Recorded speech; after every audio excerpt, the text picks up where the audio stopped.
Ya, oke. Bismillahirrahmanirrahim. Assalamualaikum warahmatullahi wabarakatuh. Ya, semoga kita masih diberikan kesehatan oleh Allah Subhanahu wa taala. Kita juga masih dalam kondisi yang fit sangat luar biasa hari ini sehingga eh, kita masih bisa belajar ya. Ya, pada kesempatan kali ini saya akan eh, melakukan beberapa pembahasan soal ya.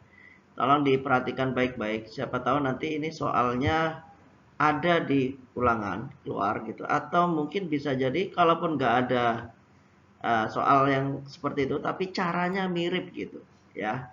Jadi tolong diperhatikan baik-baik ya, semoga nanti ulangan insya Allah bisa semua gitu ya. Oke, kita lihat soal yang pertama. Nah, ini ada soal dibilang kapal berlayar ke utara 11 kilo, kemudian berbelok ke arah barat ya sejauh 9 kilo.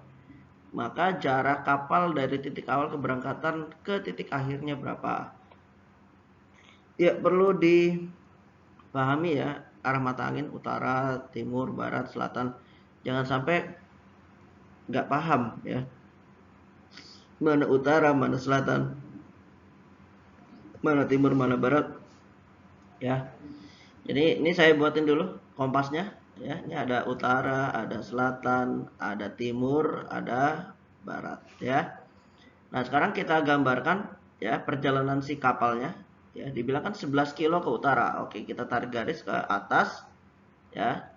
Kita tulis 11 kilometer, kemudian berbelok ke barat. Berarti beloknya ke kiri. Dari utara 11 kilo, kemudian ke arah barat sejauh 9 kilo. Nah, berarti jarak dari titik awal ke titik akhir berapa? Nah, kemudian ini bisa kita hitung dengan menggunakan ya betul pakainya Pitagoras ya. Karena yang terbentuk adalah di sini segitiganya siku siku ya. Jadi kita perlu pahami lagi bahwa penting untuk mengurutkan ya, mengurutkan sisi dari yang paling pendek sampai yang paling panjang. Jadi sisi yang paling panjang itu selalu sisi miring atau nanti kita sebut dengan sisi hipotenusa ya. Dan sisi-sisi tegaknya ini ada sisi datar, ada sisi tegaknya ya. Ini pasti ya lebih pendek daripada sisi miringnya. Ya, kita kita apa namanya? Kasih nama ini yang terpendek itu A, kemudian B yang kedua, C itu yang terpanjang ya. Kemudian kita masukkan ke rumus Pitagoras ya, A kuadrat tambah B kuadrat sama dengan C kuadrat ya. Setelah kita urutkan tadi A-nya adalah 9, B-nya adalah 11, berarti 9 kuadrat tambah 11 kuadrat sama dengan X kuadrat ya. Kemudian kita hitung 81 tambah 121 sama dengan X kuadrat, maka kita peroleh hasilnya 202 sama dengan X kuadrat. Ya, jadi X-nya ya, karena ini X kuadrat ya, maka untuk mendapatkan X-nya harus kita lakukan pengakaran. Seperti itu ya. Maka hasilnya ya X-nya adalah akar dari 202.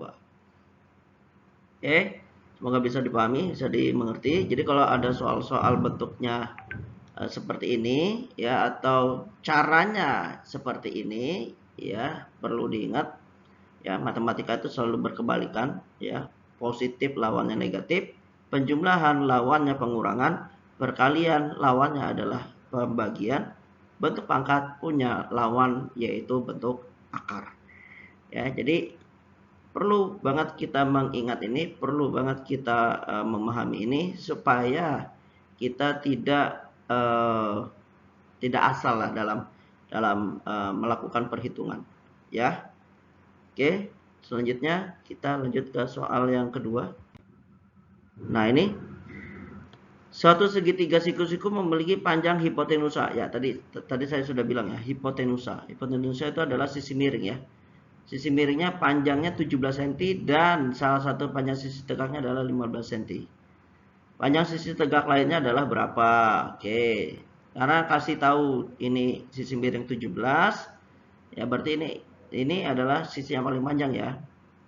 ya, dan salah satu sisi tegaknya adalah 15 ya. Ini kita sebut sini X, ininya 15 ya. Sisi tegak itu sisi yang membentuk sudut siku-siku ya. Ya kita urutkan ya. Tadi pasti yang di sisi tegak itu A dan B ya. Serah mau pakai A-nya 15 atau B-nya X, B-nya si 15 boleh, terserah, sama aja ya. Sini saya pakai A-nya adalah X, B-nya adalah 15. Maka ya bisa kita tuliskan jadi seperti ini, X kuadrat tambah 15 kuadrat sama dengan 17 kuadrat. Ya, kemudian kita lakukan ya pindah ruas. Ingat ya, penjumlahan lawannya pengurangan. Berarti X kuadrat itu hasilnya adalah 17 kuadrat kita kurang dengan 15 kuadrat. Ya, hati-hati dalam mengurangkannya ya. Hati-hati banget ya, jangan sampai salah tempat, jangan sampai salah posisi ya. Karena dalam pengurangan posisi itu sangat mempengaruhi hasil. Ya, kalau kita kurangkan antara yang bilangan yang kecil dengan yang besar, maka nanti hasilnya pasti negatif.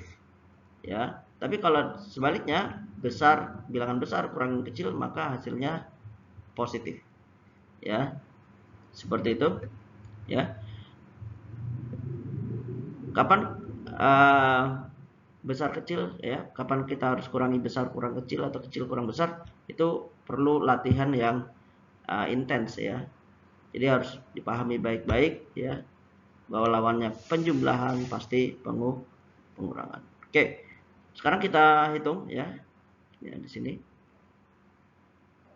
Ya, X kuadrat sama dengan 17 kuadrat min 15 kuadrat. 17 kuadratnya kita hitung hasilnya 289.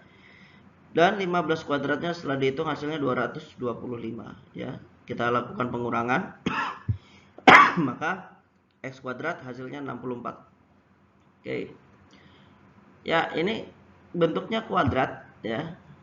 Supaya kuadratnya hilang, maka kita kasih lawannya ya. X kuadratnya hilang, lawannya adalah akar. Ya, kalau X-nya di sini pangkat 3 ya lawannya nanti X pangkat akar pangkat 3, sorry ya. Kalau X kuadrat lawannya akar. Ya, akar. Pak, kok nggak ada angka 2-nya? Iya, akar itu emang nggak ada angka 2-nya karena emang sudah itu bilangan paling kecil dari bentuk akar. Ya. Ya. Jadi kalaupun ini nggak ada angkanya, ya berarti dia akar pangkat 2, bukan akar pangkat 1. Nggak ada akar pangkat 1 ya. Nggak ada. Ya. Ya, jadi setelah kita lakukan ini pengakaran ya, X-nya adalah akar dari 64, ya hasilnya adalah 8 ya. Oke. Ya, jadi bentuk akar ya itu lawannya bentuk pangkat. Jadi waktu SD juga kita kan udah belajar tuh bilangan-bilangan kuadrat. Kita mengkuadratkan beberapa bilangan, 1 kuadrat, 2 kuadrat, 3 kuadrat, itu dipahami baik-baik. Ya. Karena apa? Ya lawannya nanti kalau kita akarkan ya hasilnya sih bilangan tadi itu ya. 2 kuadrat adalah 4. Berarti 4 kalau diakarkan hasilnya 2. 3 kuadrat adalah 9.